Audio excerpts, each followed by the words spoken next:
Capítulo 3: A criança sol e a criança sombra. O que sentimos e quais sentimentos conseguimos perceber ou deixamos de perceber dentro de nós depende essencialmente de nosso temperamento inato e das experiências que tivemos na infância. Nossas crenças inconscientes desempenham um papel importante nisso. A psicologia entende uma crença como uma convicção profundamente enraizada que expressa uma postura que adotamos em relação a nós mesmos ou ao outro.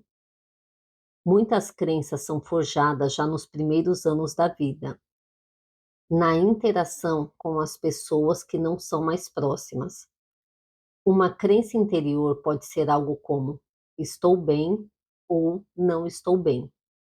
No decorrer da infância e por toda a vida, interiorizamos tanto crenças positivas quanto negativas. As positivas, como estou bem, se originam de situações nas quais nos sentimos amados e queridos pelas pessoas mais próximas. Elas nos fortalecem. Já as crenças negativas, como não estou bem, se originam de situações nas quais nos sentimos deslocados e rejeitados. Elas nos enfraquecem. A criança sombra abarca nossas crenças negativas e os sentimentos opressivos que delas resultam, como tristeza, medo, desamparo e raiva. E desses sentimentos se originam as chamadas estratégias de autoproteção, que desenvolvemos para conseguir lidar com esses sentimentos, ou melhor ainda, para evitar senti-los. Algumas dessas estratégias mais comuns são o perfeccionismo e obsessão por harmonia, a obsessão por controle, a dominação e ainda a agressividade. Mais adiante falarei um pouco sobre crenças, sentimentos e estratégias de autoproteção. Por ora, basta que você entenda que a criança sombra representa aquela parte da nossa autoestima que foi ferida e por isso mesmo está fragilizada. A criança sol, por outro lado, abarca todas as influências positivas e todos os sentimentos bons, representando tudo o que é inerente às crianças felizes: espontaneidade, sede de aventura, curiosidade, entrega, vitalidade, entusiasmo e alegria de viver. A criança sol é uma metáfora para a parte intacta da autoestima.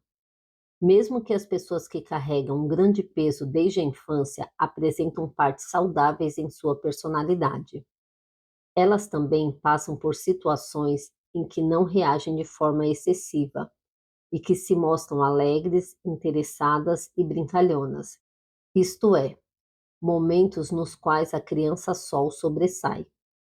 Mesmo assim, ela aparece pouco nas pessoas que tiveram uma infância difícil. É por isso que neste livro vamos alimentar a criança sol e consolar a criança sombra dentro de nós, reconfortando-a e assim levando-a a abrir mais espaço para a criança sol. Você já deve ter compreendido que a criança sombra é a parte da nossa psique que nos traz problemas, sobretudo quando não temos consciência de sua existência e, por consequência, não refletimos sobre ela. Voltemos ao exemplo de Miguel e Selma. Quando observa o próprio comportamento a partir do ego adulto, Miguel percebe que costuma reagir com exagero. Por isso, muitas vezes ele tenta suavizar a raiva. Às vezes até consegue, mas é algo raro. A razão para esta pequena taxa de sucesso é que seu adulto interior, isto é, sua mente consciente e pensante, não sabe das mágoas da sua criança interior. E é por isso que, como adulto, ele não tem influência sobre a criança sombra. Ou seja, sua mente consciente, pensante e sensata não consegue controlar suas emoções e seu comportamento, todos determinados pela criança sombra. Para conseguir controlar seus acessos de raiva, Miguel vai precisar se conscientizar da conexão entre as mágoas causadas pela mãe na infância e o relacionamento dele com Selma. Ele precisará refletir sobre a ferida permanente que a criança sombra carrega dentro de si e que sempre dói quando ela acha que seus desejos não são respeitados. Então, seu adulto interior poderá acalmar sua criança sombra mais ou menos assim: cá entre nós, não é porque a Selma esqueceu seu refrigerante que ela não ama você e não leva seus desejos a sério.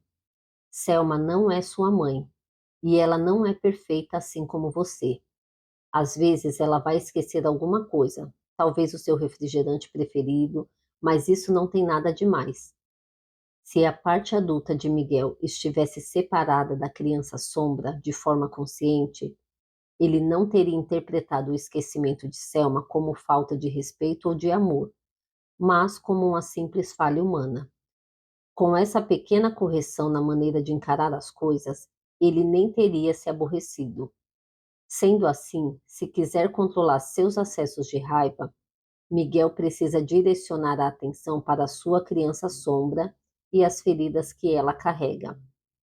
Além disso, ele precisa aprender a entrar conscientemente no modo adulto, sereno e benevolente, para poder reagir de forma adequada e amorosa aos impulsos da criança sombra, em vez de agredir Selma com seus acessos de fúria.